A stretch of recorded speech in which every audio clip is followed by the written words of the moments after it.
Dear George and Luke. Hello, dear. Right, this one's quite a deep one, George. My partner's pushing me away after her dad's death. Oh. So, my partner is pushing me away so she can grieve properly having lost her dad. Okay. It's like she doesn't understand that I want to help her through this.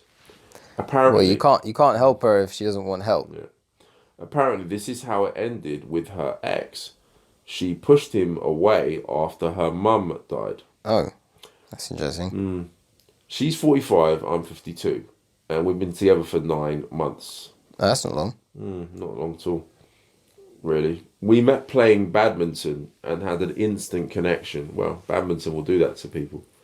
Within a couple of weeks, we were spending all of our time together.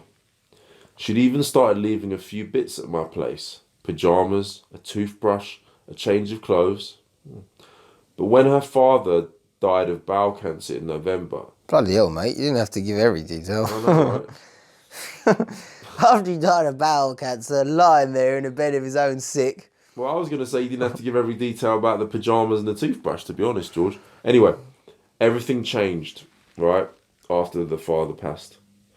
Every time I try to organise seeing her, she texts back, not this week. I'm at a loss. Blimey, that's a lot, innit? She's not going, not today, not now. She's not this week. Not this week. Not this year. Not this lifetime. I'm at a loss over what to do. George and Luke, please, can you help? Yeah. All right. So I'm going to give you two very short little bits of advice. Succinct? Yeah. So first of all, remember that women look for men who resemble their own fathers. Yeah. Okay. So she's dealing with the loss of that primary male role model who she largely shapes her own relationships according to however he treated her. And the other thing is, whether her father treated her in this way or not, women are never really attracted to a man who is clingy and needy and desperate, and ultimately who doesn't know how to give her space. Women often give men not very good advice, to be honest, on relationships, because they sometimes tell you things intentionally that are like bad advice, because they're like, no, I like him. I don't want all the other women to like him, so I'm not going to give him good advice. I'm going to give him bad advice so that they don't like him, and then he stays with me.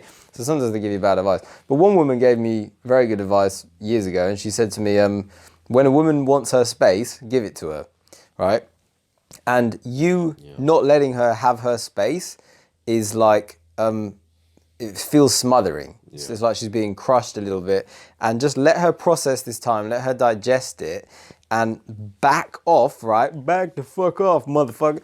Get out of the way, and let her essentially start going, wait a sec, and start actually missing you, because when she decides she wants you, when she decides she wants to be comforted by you, she'll get in touch.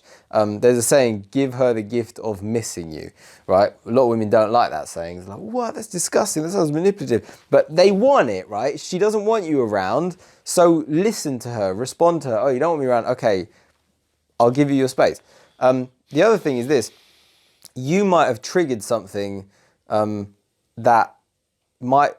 she's looking for her dad right now, and she's not going to find him, because he's gone. So she's going to look for him even more in a man than she was before, because she wants someone to replace that. And I would imagine that her dad wasn't the kind of person who sort of forced his way into her life when she didn't want him there. So if you're like, please let me come, oh my God, where are you? Why aren't you responding to me? Then she's thinking, Dad never treated me like that. Dad wouldn't have done that. Dad would have, given me my space when I needed it. And that makes her think you're less like him, and therefore less like the right man for her. So basically, be aware of that kind of dynamic, of how they kind of look for almost a replacement father figure, someone to, look after her and protect her and keep her safe, and the children safe.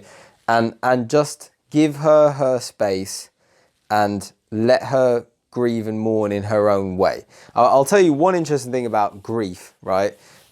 Is that it is very common to push people away as a quick defense mechanism, especially people that you love. Because if you lose someone that you love intensely, there's a kind of reaction, which is, why love anyone when it leads to this kind of pain, right? What is the point of loving someone so intensely if the result is I'm going to have to go through this?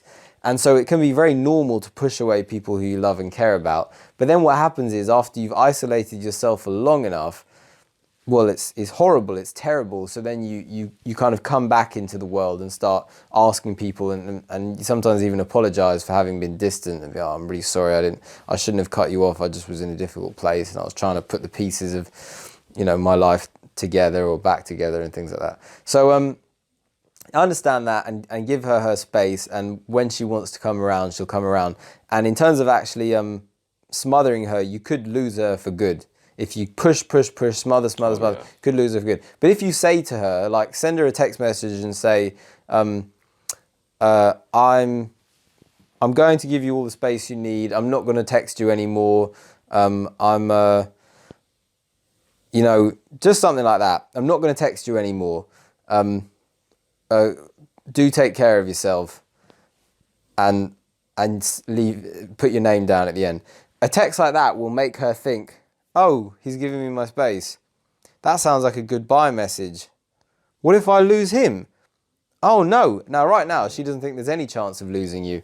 But she doesn't want to lose you, just like she didn't want to lose her dad. And the idea that she might lose you for good is more likely to make her, oh, I'm sorry, I'm being a bit distant. And she probably will actually text you something quite nice and maybe even think about seeing you.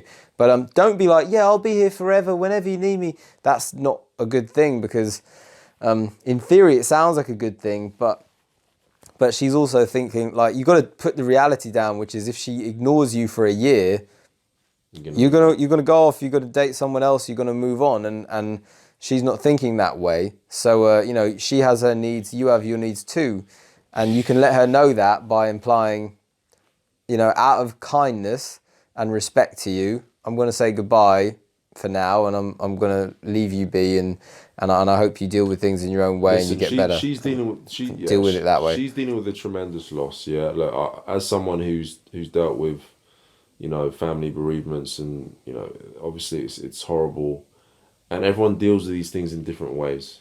Yeah. Some people, this is what they do. They need time for themselves. They need space to work things out and figure things out. And I get that you said, I just want to be there for her. I just want to be there for her.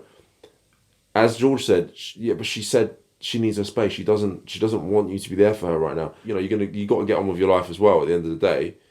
Then if she understands that, and she truly appreciates your relationship, she will message you and she will call you, and you guys will get together when she's ready. And the more you respect that, the more likely that's to happen.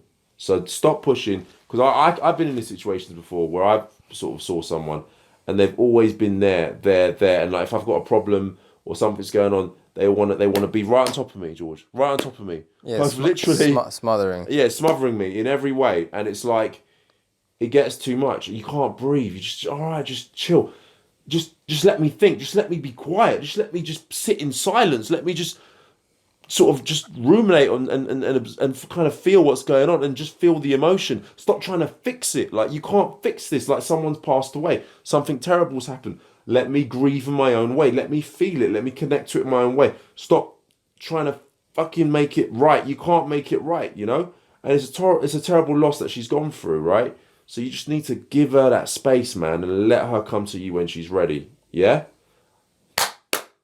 Listen, I know you love the girl. I can tell you're really into her. I get it. But give her the time, give her the space. And guess what? I feel like you guys will come back together again, Why not? Why not? You're a good man. She's a good woman. Let her grieve. You give her the space. You do your thing. And then you come back.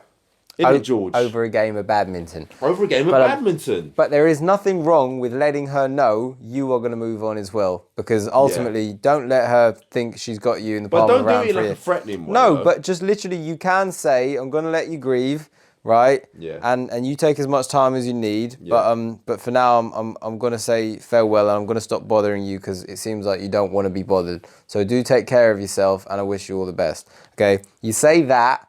and she might actually start to go, okay, and she'll actually open up to you a bit and say, this is what's bothering me. Hopefully me and you can reconnect in a month or whatever, but just give me my time. You'll get more out of her when she understands that actually, you know, you're somebody with feelings too who will move on if you have to. So anyway, yeah, do that. Let her have her time. Take that woman's advice that was given to me. When a woman wants a space, give it to her. Problem solved. I'll tell you another thing, right? It'd be good if women knew that advice for men too. Which one? When a man wants his space, Give it to him. Give it to him. Hear that, ladies? It's good advice for both of us. Great advice. Hey, you there, I've got some really exciting special news. If you're interested in all the kind of things that we talked about in that video just there, you're gonna love this. There it is, look at that. It's written by me. It's called A Cure for Loneliness, as you can see right there. And I spent about a year of my life writing it to make sure that it would be good and fun and accurate and entertaining and all those things that make something, you know, worthwhile. And I'm extremely excited to say that people have actually responded really well, and they've been reading it all over the world. I've gotten reviews from people who say that they've read it twice. Somebody actually wrote to me recently to say that he'd read it 3 times. I was flattered if anyone had read it once, but to read it 3 times. Some excerpts of things that people have written to me about it are, it's a great and fun read, not the tedious intellectual kind. For me personally, this was a reminder that reading can be an awesome pastime.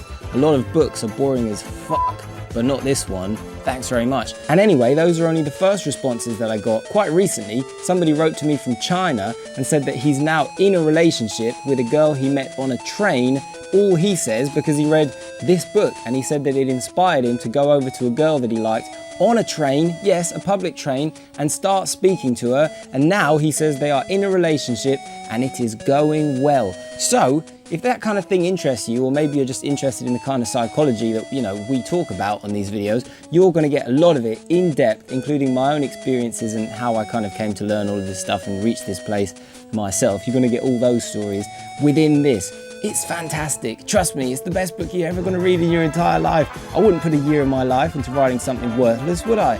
So, you know, jump in, have fun. You can find it on amazon.com.co.uk, any Amazon, even the Amazon jungle. It's only about $10, I think it's $8.99, something like that, with free shipping. So crack on, have some fun, and, you know, let me know what you think. Till next time, bye.